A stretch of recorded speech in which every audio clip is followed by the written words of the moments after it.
It's time to dive into the power of creativity in music education. Today's guest shares valuable insights on fostering musical creativity and empowering students to compose and express themselves musically from day one. Welcome to Pass the Baton, Empowering Students in Music Education. Here, we amplify the voices of music teachers around the world who are passing the baton and creating environments where the music students are empowered. Together, we can help students transform from passive consumers to vibrant creatives. Welcome back to the Pass the Baton podcast. I'm Catherine Finch. And I'm Teresa Hoover. We are glad to be back with you again today. So, Catherine, I was thinking about this. Anyone who's been following Pass the Baton for a while probably knows that you and I met on Twitter, right? Way back in whatever year that was. Just as part of that music education PLN, and that was a really valuable friendship. And obviously, we've been had a great working relationship since then. Today's guest, we also, I think, met on Twitter. Right? and still have yet to meet in person because we're a little far away from each other, but with our internet friends. Yes. So it was a real treat to have this conversation today with Steve. And actually, I'm also thinking back, Steve was one of the early readers of the book, and he's just been, it's been great to have him as a professional friend for all these years. And so it was a real treat to talk to him today. What did you think of what he had to say about creativity? Yeah. I mean, always great to talk to Steve about creativity. He has always so many great ideas.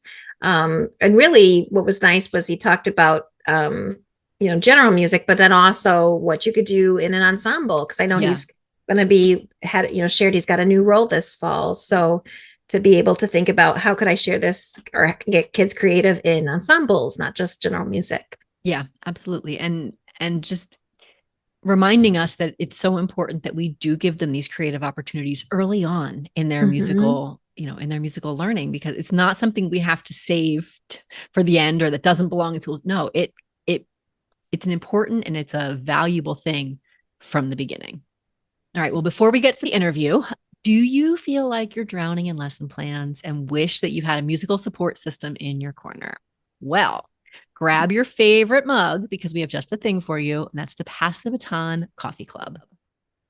For less than the cost of that fancy latte, you'll unlock a treasure trove of free resources. Get invited to our monthly planning parties, think virtual coffee break with amazing lesson ideas, and score sweet discounts on music education goodies in our store. Or if you just want to lend a hand to the Pass the Baton mission of empowering music teachers and music students, you can become a supporter, only $2 a month. Think of it as a way to fuel your passion, elevate your teaching, and connect with a vibrant community of music educators. So be sure to check out the link. It's in the show notes. You can learn more and you can join the coffee club today. You deserve it.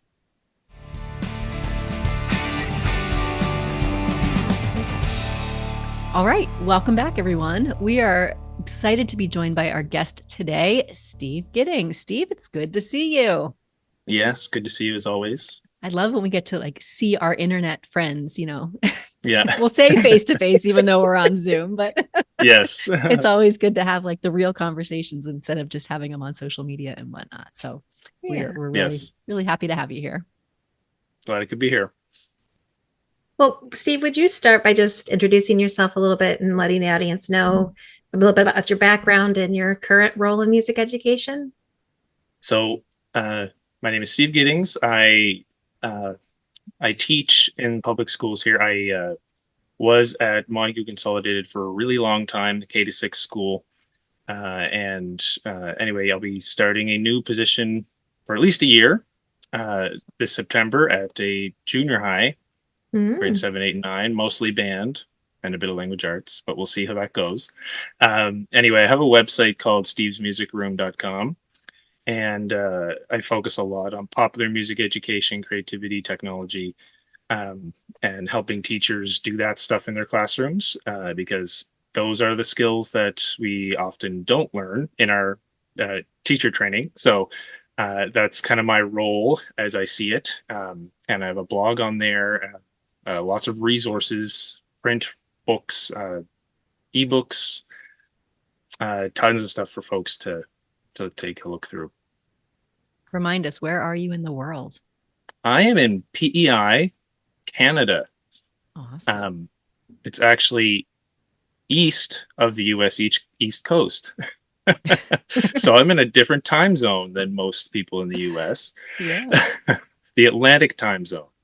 Awesome. So yeah, we have some of the best oysters in the world here, and lobster, lots of seafood around because we're on an island. And the If weather's you've heard probably of Anna lovely Green right now. Gables, Oh, yes, yeah. Anna Green Gables is where this is where it was written. Awesome. Cool. Awesome. Well, thank you for coming to us all the way from Canada. We Yes, you're appreciate welcome. it. All right. So, Steve, there's so many, many things we could talk about today, but one of the things that we wanted to bring you on the podcast for was, we hear you talking about creativity quite a lot, and specifically the idea of creating and where that fits into music education. Where did this passion of yours come from? Why is this something that's so important? Well, it kind of developed over time. I did a lot of work in popular music education um, in my undergrad, and then it kind of just stemmed from there. Like creativity kind of just falls out of that naturally, but it came from, I got this fancy degree and couldn't improvise to save my life.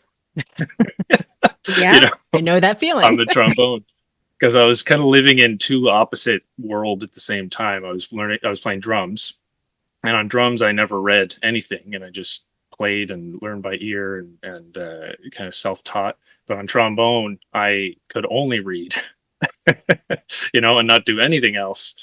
So I kind of, after this degree, felt jaded almost, that I didn't give. I couldn't do that. I couldn't actually be a musician. I needed paper in front of me to do anything, and so I started thinking about that a little more and how that would look in music education. Um, and at first, when I started teaching, I wasn't really into it a whole lot, but it kind of gradually became this thing that I became very passionate about, because I think it's really important that we all have,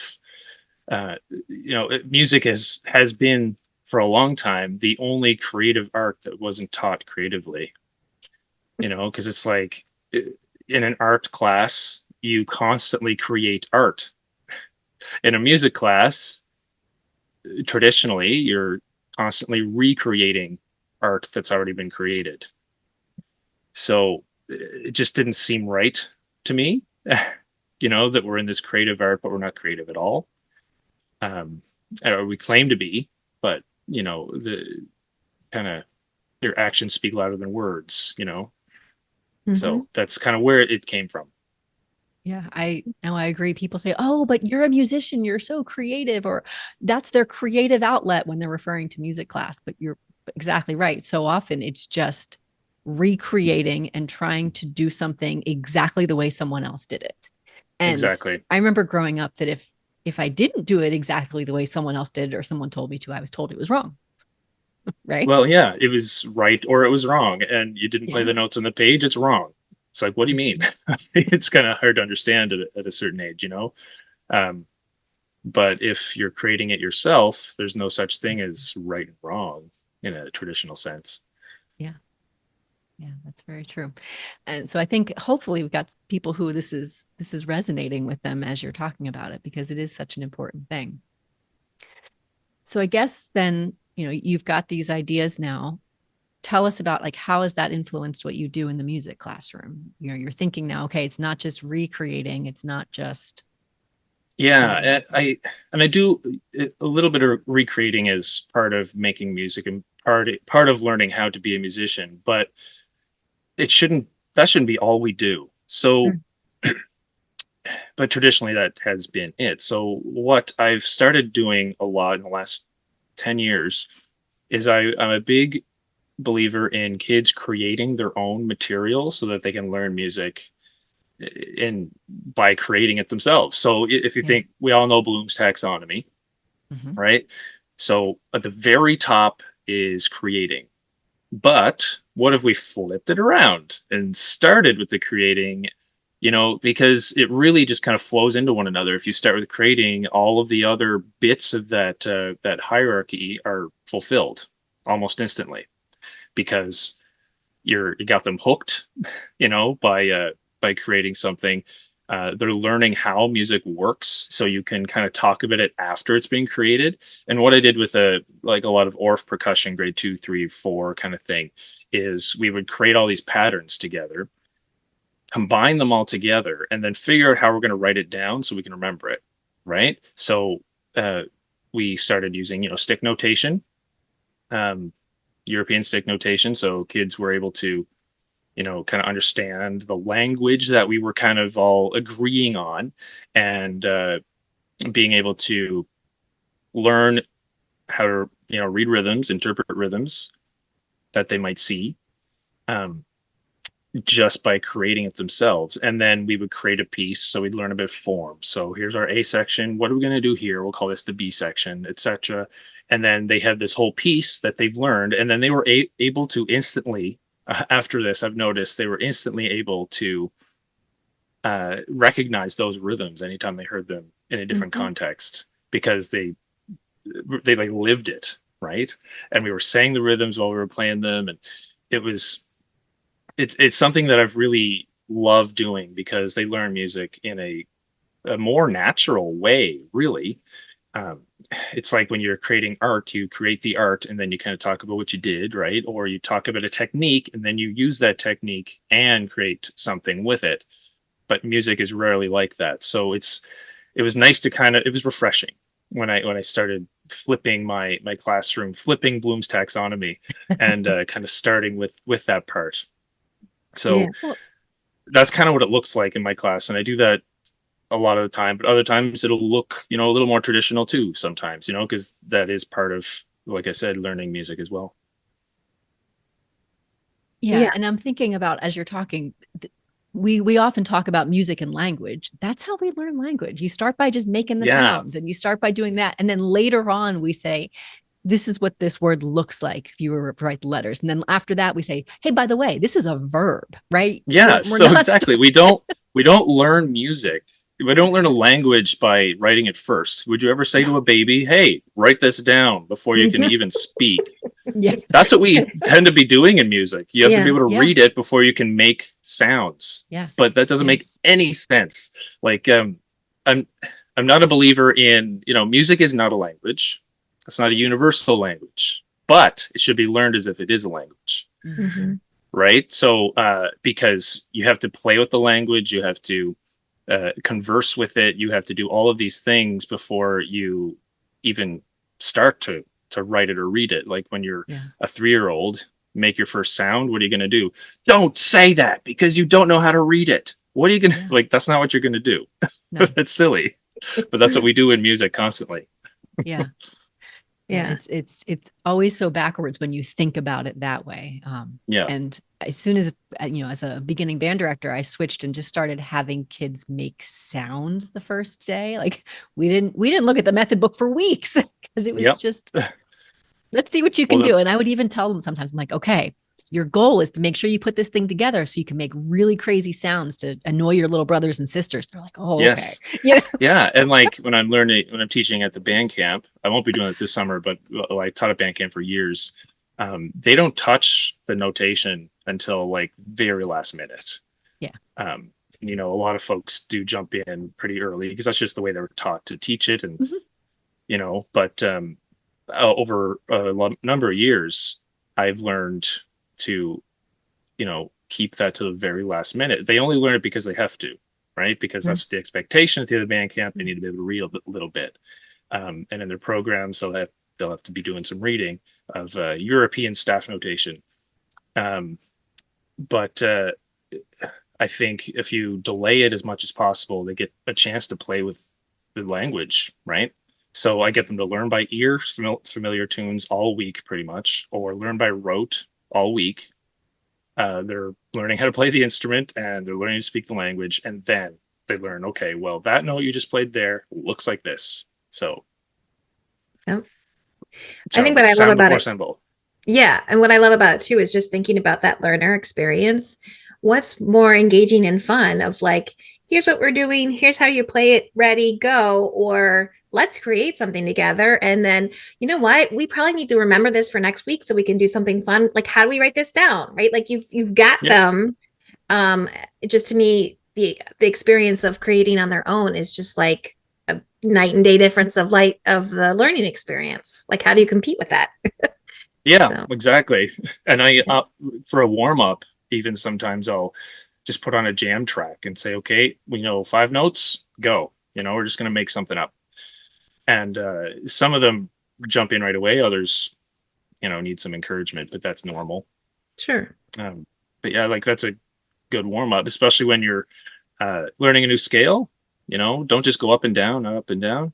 Like play it in context. Use it. Use it. Yeah. Yes. These are your tools. This is your material. So just make something with what we're giving you, kind of like in an art class. Yeah.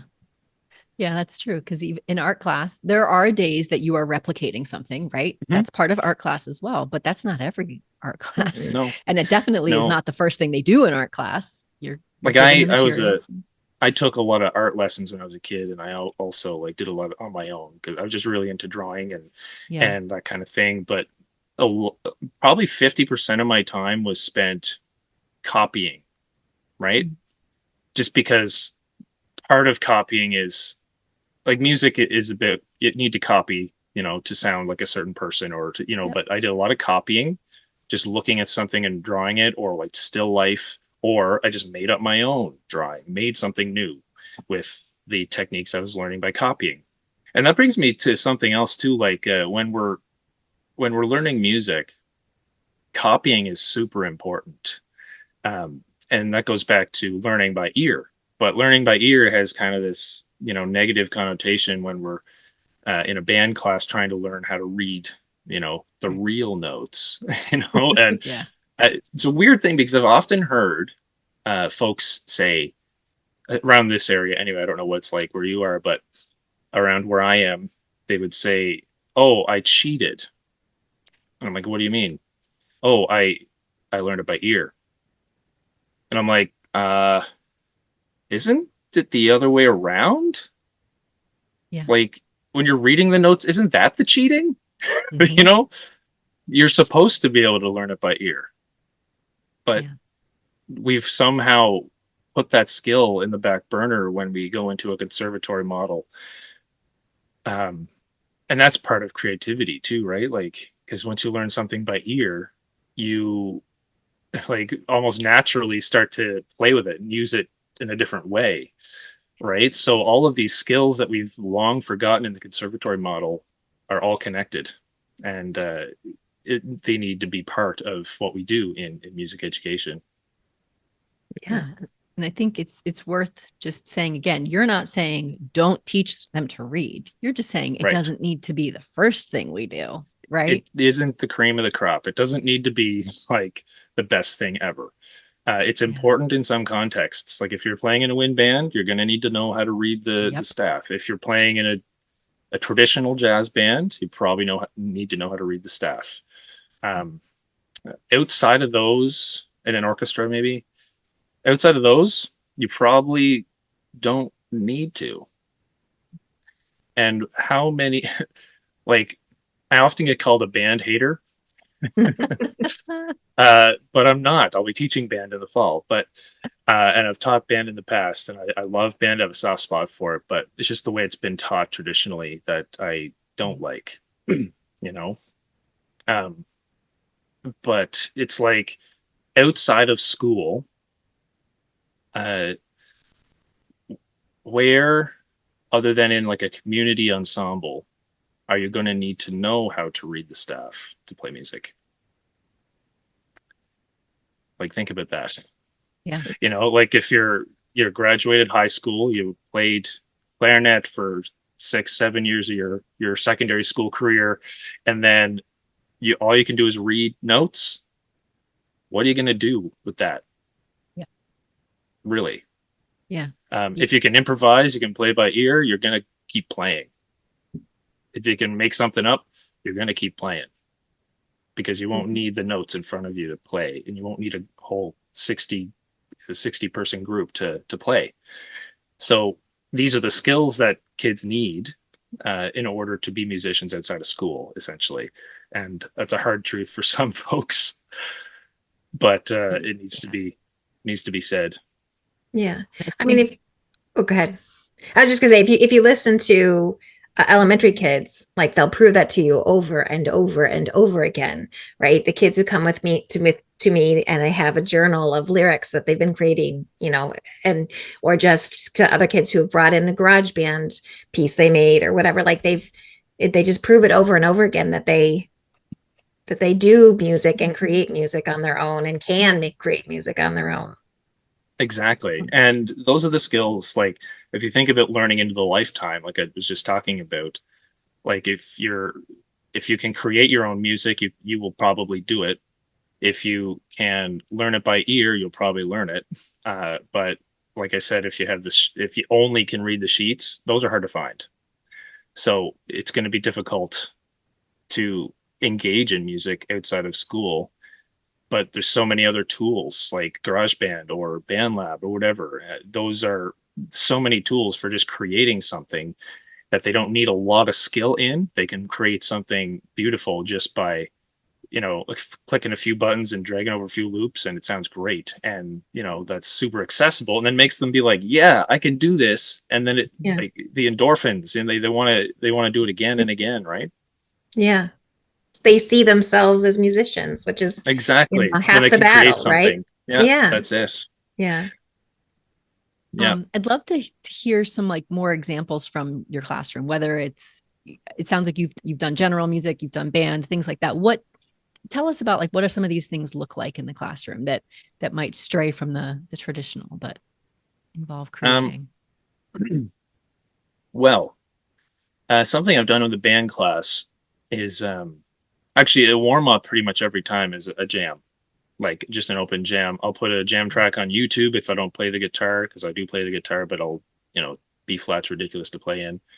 So I'll put on jam track sometimes, and that way I can give more instructions. But and then they just play, like we play all together. So I call it moshing, where they play all at the same time. So everyone does a solo, makes something up. The goal is making something up.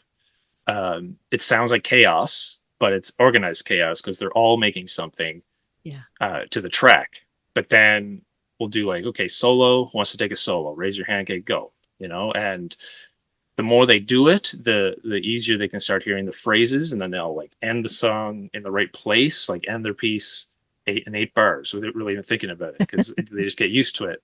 Mm-hmm. And then at the end we mosh all again, and then we're like, hey, A, B, A, great, things like that. And I start off the classes with that often. In band also I've done sound painting.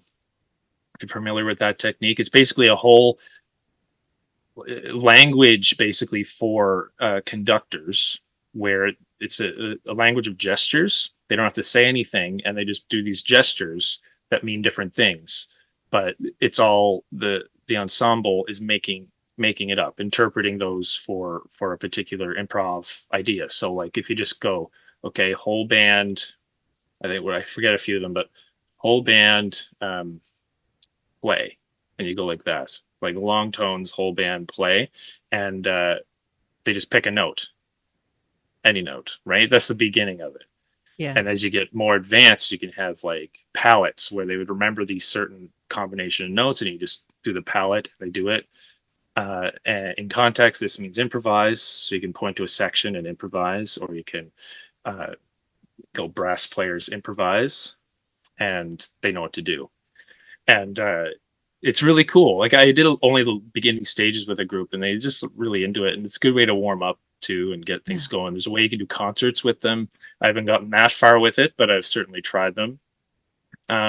Even throwing on Groove Pizza, for doing a scale warm up, throw on Groove Pizza and say, okay, now you've got the scale learned. Let's go up the scale. Now come up with a rhythm for each note that we're going to play. And they just play a rhythm. Or I say, okay, play a pattern that sounds rhythmic. Doesn't have to be the same rhythm on every note, but you have to go in each note of the scale.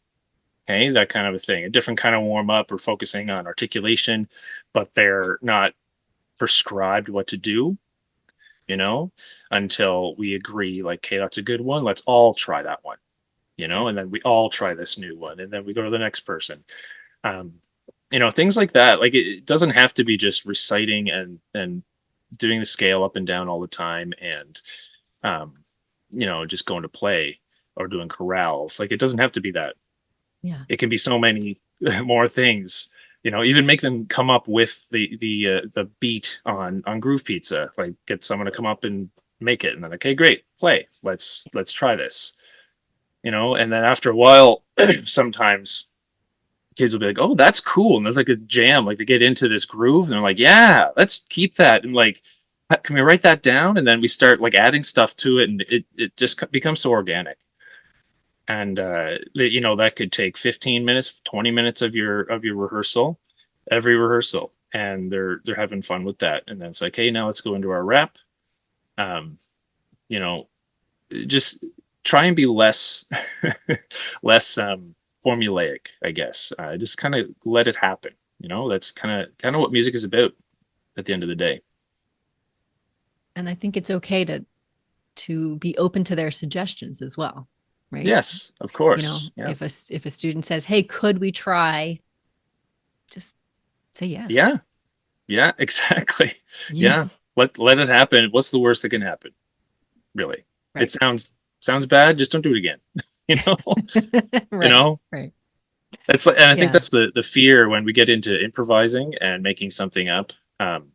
We're scared because we're trained as classical musicians trained in a conservatory. We're trained perfectionists. Yep. So we get to the point where mistakes are like frowned upon. Mistakes are messy. Mistakes are evil. You can't make a mistake or a cack or anything, and then we get scared to actually try it for the first time. And I know I was. I'm a lot better at it now. I'm still working on it. Obviously, we're always learning, but on trombone especially. So yeah, it's like if we're too scared to try anything new, or we're not going to find anything new. And if it sounds good, great, keep it. If it doesn't, just don't do that again. Try something else. Like literally the worst that can happen is it just doesn't sound good. But you won't know until you try. And I tell my kids a lot of the time, if it sounds good, it's probably good. Like if they're making something up, if it sounds good, it's probably good. It's like, is that good? Yeah. Well, does it sound good? Yeah. Okay. There's your answer. Well, and if you like it, right? If the student likes the way it sounds, because we all have different tastes too, right? Exactly. Sounds good That's too. right. Exactly. Then that's okay. Yeah. What are you gonna do? What are you gonna say? Like, no, that sounds terrible. Like, why would you say that? Like, yeah, they have to start somewhere, and if they've never made their own music before, then obviously they're not going to sound great at first, but they're going to love it, and there's going to be to it, right? And then you can take all their ideas and kind of put them into a bigger piece. I started trying to do that in a band class, but we kind of got sidetracked by some other things. But we went through the process of trying to come up with ideas, writing them down, and then we were going to put them all together. But I'd love to do that again sometime and actually finish it. But even just going through the process of creating something, even if you don't finish it, is still a really good thing to do. That's super important because that's it's about getting in the flow and like kind of figuring it out and being creative. And they're playing all the time, right? Like, how do you get them to play? Make something. I've even had folks say to me like, well, if they're creating something, well, how do you get them to play, and how do you get them to learn their rep? It's like, well, you get them to play and then you learn the rep. Like, I don't understand the question. Right, because if you're in a band class and they're playing their instruments, then success. We've accomplished our goal. Yeah, like you don't practice, you just play, right? Like, isn't that better? I think Buddy Rich said that years ago. He said, I don't practice, I just play a lot. Yeah. right? And it's and playing with that's, people, making up your stuff, just playing, right? yeah. Yeah. What about in the general music world, or, General you know, music. like Yeah. non-ensemble world? Yeah, Because like I gave that example of the kids on the Orff yeah. percussion instruments, where we flip it around. When we go into like a rock band setting, we do songwriting all the time. You know, we'll learn a couple tunes by, you know, copying and things like that. But then when they kind of have a sense of groove and feel, we'll be like, okay, let's start making our own. You know, give me four chords, you know, four random chords, just say it. Okay. We say sometimes they sound random, but when you put them together and then loop it, it actually sounds really good, right? Because if you overthink it, it might sound worse than if you just try it, right? Mm-hmm. So I'll say, you know, give me just say C. Okay, great. C, E minor, F, uh, B7. You know, like something weird. Um, and often that weird chord just kind of gives a little bit of a lift, and it's like, oh, okay, interesting. And then you repeat it, and then for some reason, when you start repeating it, it sounds good. You know, put a beat to it, now it's already better, right? Um, so I don't understand. There's probably some type of theory behind why the repetition works. It's like jazz players would say, repetition legitimizes, right? Right. It's no longer a mistake when you've done it twice. Yeah, right, exactly. It's intentional at that point. Uh-huh. Um, and even I've had kids who, like, we agreed on a certain progression, and then I had a kid who played an E major instead of a minor, and she just went, "Oops!" And I'm like, "Oh, try that again. Mhm. Let's do that again, actually." And we tried it again. It actually sounded better, and we went for that. And we're like, "Okay." So have a chord progression, great. And then what we do is, you know, I'll explain to the drummers, okay, just come in, make something that fits. You know, bass players follow along with the chords for now. You can kind of embellish later. And then the singers, all they're doing while we're jamming it out, because you know this is how you write songs when you're in a rock band. You just play, and the singers are just kind of, you know, humming a melody of some kind. Maybe there's a word or two that comes out here and there, and sometimes it just takes it like 10, 15 minutes of doing that for you to have like a couple of sections of your song done, right? And then we kind of talk about our form after that. How do we want to start this? What's next? Who comes in next? Do we want to start with just guitar? Do we want to start with just piano?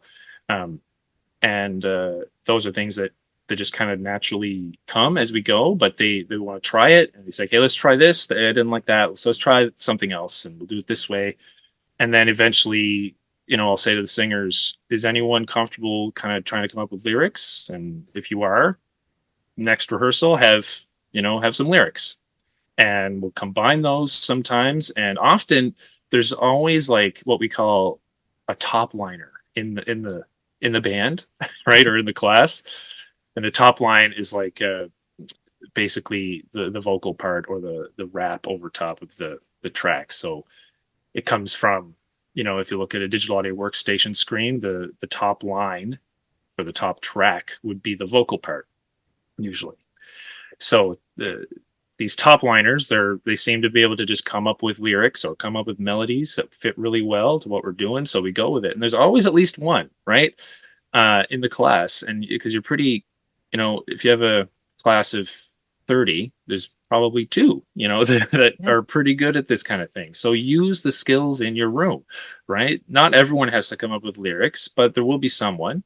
Like if when I'm playing in a rock band, typically I'm not great at lyrics, but like occasionally I'll come help with lyrics. But I'll be coming up with the drum part, and I can do backup vocals. You know, yeah, Yeah. I'm really good at those two things. But um, you know, so play to the skills you have in your group, and go with that, and you'll never know what comes up. And we've recorded stuff in the past with the rock bands at the schools, um, using what did I Ableton, and a bunch of microphones we rented or found or had. And yeah, that's kind of what it looks like with the rock band setting. And then when we get into something simple, it doesn't have to be like a big piece, right? When we're playing guitar, let's say we're learning a new chord for the first time, or ukulele as a group or whatever, we'll say, okay, here's your new chord. Now make a new rhythm with it, make a pattern with it. Okay, you got two chords, now make a chord progression with it. instead of like, okay, let's drill this back and forth, let's make something with it, make it fun, make a rhythm, and then show it to your friend, or show it to me, or show it to the class. And we go around, some want to show, some don't, but they all do it, right? They all make something. um, if they're learning two new notes on the recorder or something, they have two notes. Let's make a pattern. B A B A B B A B B A. Like go Yeah. back and forth. They can make anything they want. Um, mosh it at first, and then have them share what they came up with. It's simple things, right? We tend to overthink this creativity thing where we have to create an entire piece of music and therefore we're now creative, but it can be five notes, you know? Most of the best catchiest tunes in the world have maybe three or four notes. Yeah. When it boils down to everything. So you don't have to come up with this big piece for it to be amazing. You could suggest things for the group, and that could be your input and your creative part. So we just got to kind of bring the composer off their big pedestal and bring it down to our level, because we need to have those composers as kids in our rooms. The kids in Mhm. our rooms are composers. We just don't let them a lot of the time. Yeah. It sounds like you as the teacher just have to just kind of really know where everybody's at to just, let the room come alive, right? Like, Yeah, in a way, but sometimes it's just like, okay, go, well, and whatever comes out. And you can say it may sound terrible, but it's like, oh, great, I love how interesting that was. mhm. I really liked how you used a note that was out of key, something like that. But and then we'll kind of narrow it down and be like, okay, so we want to. It's really challenging to just use these three notes. So let's really focus on using just these three notes, and we practice it a little bit. And then, okay, now let's make something with just these three notes. Even professionals have a really hard time limiting it to just three notes, Yeah. right? We often think that more notes is better, but often that's not the case. Less notes and more rhythm might be better. We Mhm. forget about the rhythm because we're classically trained. We think of it harmony and notes more than anything in the world. Yeah. Um, and rhythm kind of takes a back seat. And then when you go to play in a jazz band or something, you still have that classical musician-itis, where you Mhm. can't actually play the rhythms very cool. It still sounds like you're playing classical music Yeah. with rhythm, you know? So that's kind of a learned skill as well. So being able to focus on the rhythm is part of being creative, because when it boils down to it, if you give a kid a drum, they're going to make a rhythm, right? Just fact, they're just going to make a rhythm. So use that to your advantage. Which Yeah. I kind of what Catherine was saying, it just sounds like the environment that you've created in the classroom is such that the kids feel like they can do that they're, Yeah, if it's they like a do, try something, it's a safe space. It's a spot yeah, where that's okay. a safe space, exactly. Like it has to be okay. We made a mistake, but there's no such thing because we didn't know what you were going to do anyway. Mhm. So like that's okay. We make a mistake, maybe we'll laugh it off. We get to a point where we just laugh at each other, you know. Yeah. But you have to be able to, let the mistakes happen and be like, that was great. I love that you Yeah. tried that. Thank you for that. And then we get to the kids who might sound or just have a knack for it. It's like celebrate their ability, right? That they were able to Yeah. kind of figure it out quicker. And then, even if it didn't sound good, you say, hey, great, that was awesome. I love that you tried that, and just Yeah. make it a place where kids can make mistakes and take risks and not be Right. scared to do that. Yeah. Yeah. So I know as a student, I would have been terrified. Yeah. Right.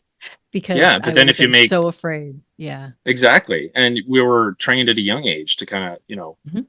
make sure it's right, and Mhm. Yes. I was in, I started violin lessons in grade 5. And, I remember like there was no creating at all. It was just, recreating what was already done. And I guess I was kind of trained to think that for a long Mhm. time. But then, like I said, I was living in two opposite worlds at the same time, and trying to all my life now I've been trying to bridge those gaps and Yeah. bridge those gaps in my students. Um, by never creating the gap in the first place, um, Yeah. just Because kind of it's doing it all all at once, because this is part of all, both of these sides are part of music, but we got to just Yeah. bridge it together and make sure we're yeah, doing all of those things all the time. right. um so yeah, I mean that's what it's about. Yeah. Yeah. And something that we put in our book was the things to try tomorrow, just to kind of try to facilitate for people to try to just start now, just start making a little bit of that, closing in the gap, right? And so would you have any suggestions for others about like what should, if they want to do something like this, what should they try tomorrow? Well, it depends on the situation you're in. Uh, but like, I mean, you could do something as simple as, okay, we learned a new note on our recorder today. Let's make a rhythm. Mm-hmm. Just make a rhythm. Any pattern, doesn't matter. Right? That's like a simple stepping stone to being creative. If you're feeling more confident, you're in a band class or something. We learned this scale. Let's make something up with it. Instead of just, for your test, reciting the scale, maybe also play a melody that you made in that key, Mm-hmm. right? And that could be, those are two simple ways they can just start right away. And, maybe it'll branch off from there. Maybe it won't, but at least they'll be getting a little bit of creativity in there. Yeah. And what I like about both of those is there's a very wide range of what the students could do with it, Oh, yeah. right? I make a rhythm. They could just play ta ta ta ta, and you go, yeah, you did it, Yeah. You did it. or You they did could the do thing. something much more complex, and Yeah. that would be great And too. some of them do, but they don't necessarily understand that that's um, like they may do something really syncopated because that's what they hear in pop music all the Yeah, time, Sure. yeah, right? So like they'll hear it and just play it, but they may not understand it yet. But you get those really musical kids that just come up with this really cool, like, yeah, what a yeah, groove. It's only one note, but it just sounds so good because they have this yeah, feel, right? And they don't have the classical musicitis yet, so it Mm-hmm. actually sounds kind of soulful. You know what I mean? yeah. Um, so yeah, like it could be anything, and then everything that they create is good because they did the thing. you Right, know they right. followed the expectations to a T. And I like your moshing that you talked about before too, because I'm thinking about that along with this. When everyone's doing it at the same time, nobody can hear me, Well, and yeah. that makes Exactly. me feel better, right? Yeah, and Right. for a teacher that might feel like chaos, but at the end of the day the kids are getting to make something up to Mhm. the track or to Yeah, whatever it is, yeah, all together without anyone like singling out. Yeah. And as a teacher, you can just kind of go around, watch fingerings, watch whatever, yeah, watch what they're doing while also hearing it at the same time, right? Because once you can see it, it's a little easier to hear and that know yeah, how it's going to sound. So it's not as chaotic as it sounds, even though I Mm-hmm. call it chaos, yeah, So, and it's really cool. The kids don't even notice that other people are playing most of the time. They're just kind of doing their thing. yeah. Yeah. Well, you also are giving the learner the time, right? So then I heard you say, like, then we'll have some beats that are just a volunteer. And Yeah. I may not volunteer to improv by myself solo today. But once I Yep. see a couple of my friends do it down the road and I see it's a safe place and it seems if then there'll be a day that I'll want Yeah. to, right? When I'm ready. Exactly. And that's Yep. okay. Yep. Yep. And that is okay because they already did it, right? In the mosh. So it Yep. doesn't Right. matter that they don't do it as a solo, Yep.